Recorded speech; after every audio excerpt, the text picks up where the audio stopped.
Good afternoon.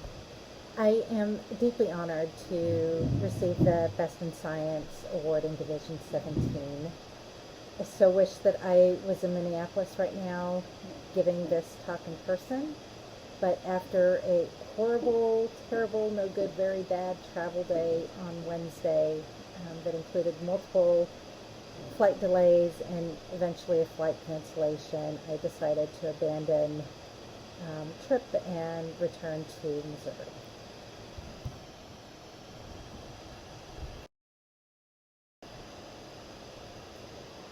In this talk, I will primarily focus on my career path and those factors that led me to do the research that I have done. These factors are reflected in my research and have shaped my scholarship. And I will conclude by sharing some ideas for future work in this area.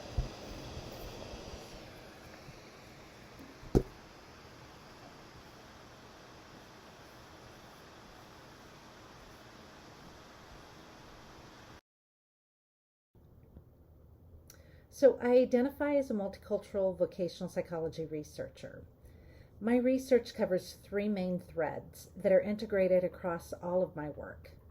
The first is vocational psychology, or the study of how people make decisions about their work and careers. The second thread is multicultural psychology, or the study of how culture influences how people feel, think, and act. And the last thread is Latinx psychology, the study of behaviors that are centered on Latinx cultural values and traditions and focus on the diverse Latinx population in the United States.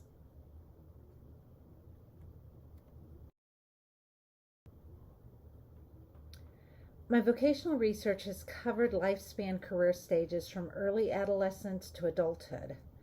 The research in this area has addressed factors related to Mexican Americans' educational and career goals, to the predictors of Latinx's STEM persistence and satisfaction, and multicultural career interventions and training.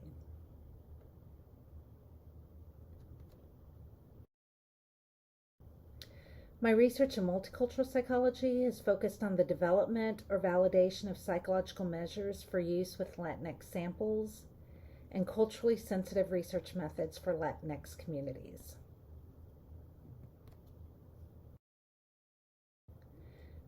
And finally, my research in Latinx psychology addresses the work experiences of Latinx immigrants and resources and capitals that are related to the integration among Latinx living in non-traditional settlement communities, mainly in the Midwest.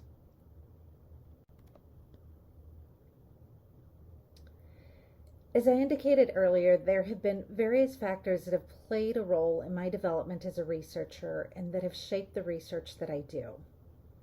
Four factors that I'm going to focus on today are my early home and learning contexts, the impact of strong, continuous, multicultural feminist mentorship across my career, the scholarship of other vocational researchers, and working with high-quality students.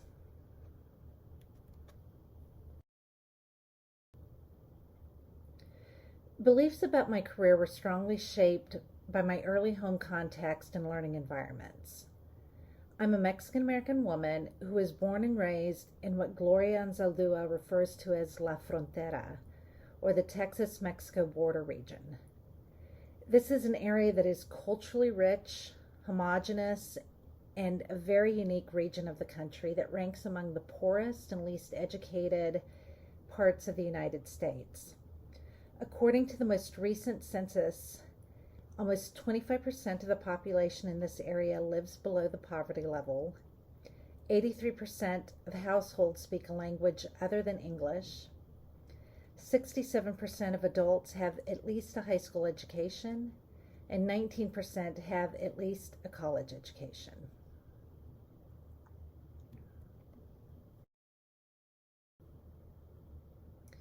People who aren't familiar with this area will tell you that it feels like Mexico.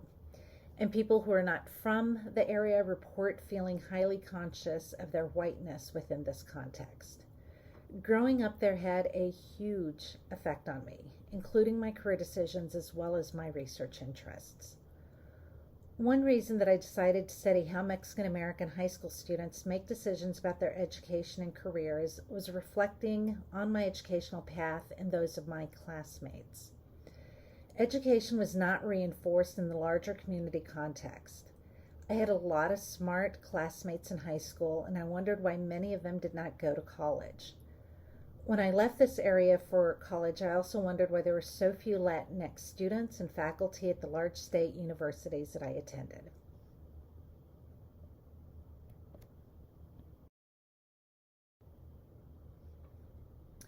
I was academically confident throughout my youth, and I knew from a pretty early age that I wanted to go to college, but I never expected to go past a bachelor's degree.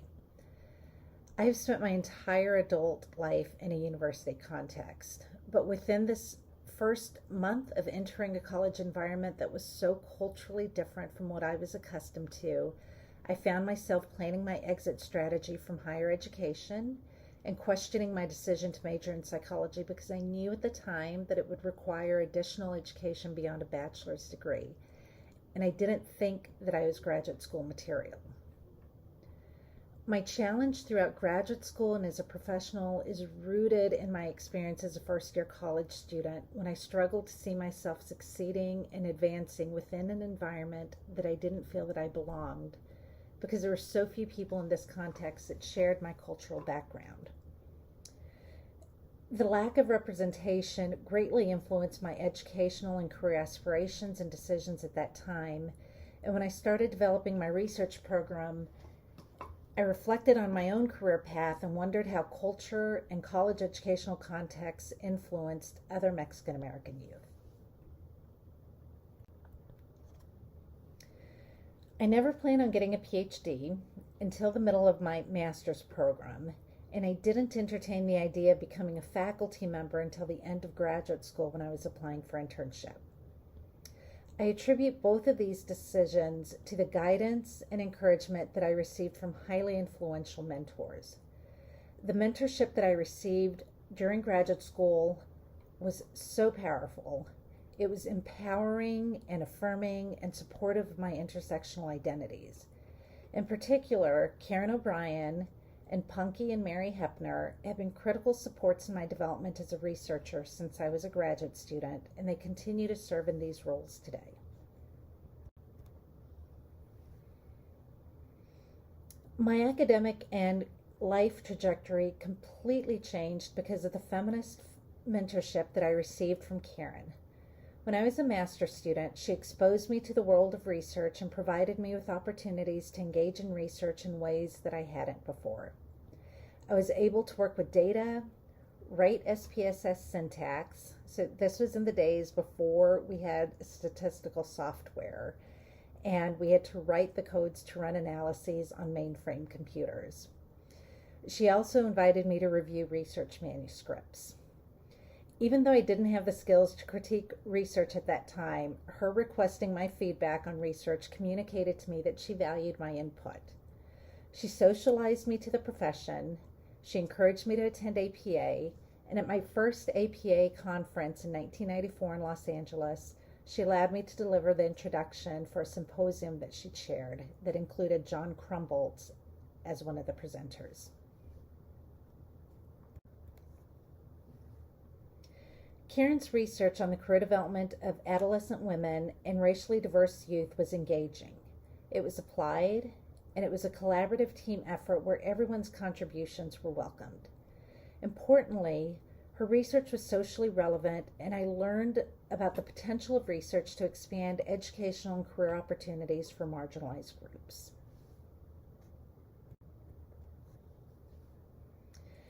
Karen's work showed me that research was one avenue for doing social justice work, and her approach to team research was fun, it was social, and it helped me to start developing a research identity and feel like I could do research.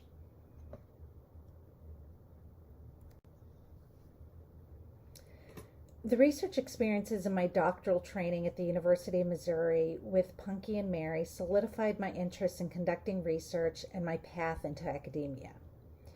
The program was very strongly oriented in research and included multiple faculty that were engaged in vocational research.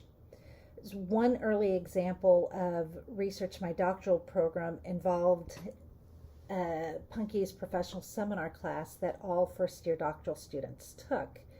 In that class, we're required to develop poster presentations that depicted the history of the field, and my cohort presented a poster at APA on the implications of this assignment on our professional identities. Most faculty and students regularly attended and presented at APA every year, and we were exposed to key scholars in the field, like John Holland and Clara Hill, who came to campus to present when I was a graduate student. The socialization to presenting at research conferences and to top researchers in the field facilitated my identity as a researcher and my interest in doing research as well.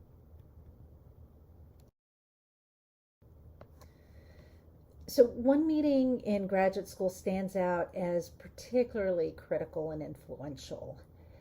Around the time that I was developing my dissertation project, Punky, who was not my academic advisor, asked to meet with me, and the meeting centered on selecting a topic that could serve as a foundation for a programmatic line of research, in case I wanted to pursue a career as a researcher.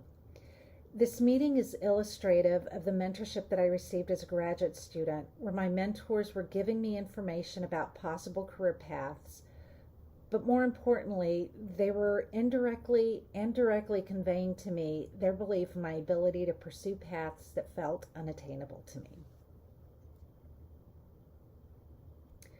After that meeting, I thought about a persistent social issue that I kept coming across in my own readings, which was the low educational attainment of Mexican Americans. The significance of that issue was underscored by the fact that Latinx were one of the largest and fastest growing racial ethnic groups in the United States, and today they account for 30% of the school-aged population. Those statistics were juxtaposed with what I wasn't seeing in the counseling and vocational research literature, specifically scholarship about the factors related to the academic and work pursuits of Mexican Americans. So pursuing this line of research fed into my social justice interests. Punky's advice to me in that meeting was invaluable because it positioned me to start my first job with data for multiple projects and ideas for future studies on the career development of Mexican American youth and young adults.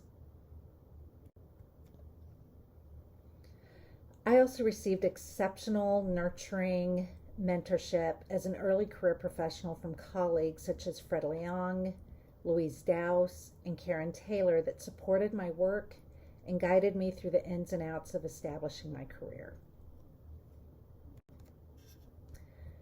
The third critical factor in my research development is the work of other vocational psychology scholars. As a first-year doctoral student, Mary Hepner handed me a copy of this JVB article on social cognitive career theory. I was drawn to this theory because it was the first career development theory that I came across that accounted for the role of culture and context in shaping academic and career behaviors. This theory would become central in my research as it served as a theoretical lens through which I developed most of my studies. The work of other vocational psychologists was also highly influential in how I approached research and thought about the role of culture and context in my own studies. In particular, I was inspired by the work that Ellen McWhorter, Consuelo Arbona, Nadia Fuad, and David Bluestein were doing when I was in graduate school. In addition to being informed through their work, I was motivated by their responsiveness to emails that I sent to them and their warmth and encouragement when I interacted with them at conferences. They were the scholars that I looked up to, and they served as important research models that I wanted to emulate.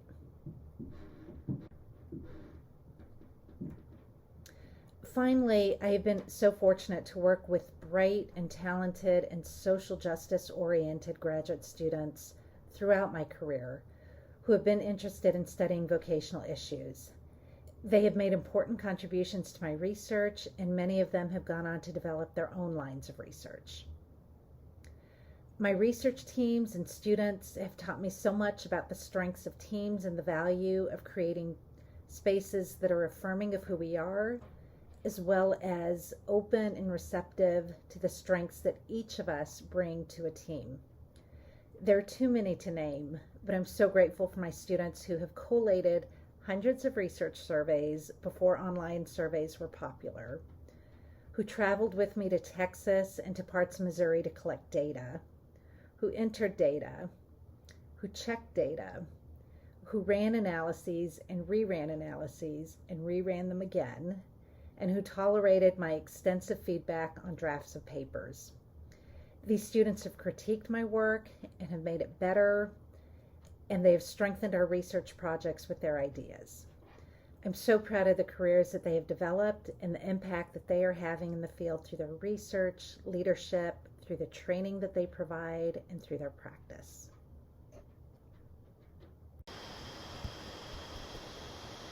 The Latinx population in the United States is only going to continue to grow. It's critical that future vocational psychology research increase understanding of the work experiences and vocational behaviors of members of this group, both for the advancement of members of this group and the betterment of our society. We can't continue, nor can we afford to underdevelop or underutilize the talents that are available among members of the Latinx community. To ensure that this happens, we need to retain vocational psychology as a core part of our identity as counseling psychologists. We need to teach graduate students about the central role of education and career in people's lives. And psychology training should emphasize that enhancing the educational and vocational experiences of individuals from marginalized groups is a very important pathway for addressing social disparities and injustices within our society. Finally, because of the critical role that good, strong mentorship can play in the career paths that our own graduate students pursue, we should reflect on our own mentorship activities and use liberatory feminist strategies that educate and teach, as well as empower and support our students, especially students from marginalized backgrounds, to explore areas that they may not have explored, to develop skills that may be underdeveloped, and to optimize the options that they can choose to pursue for their careers after graduate study.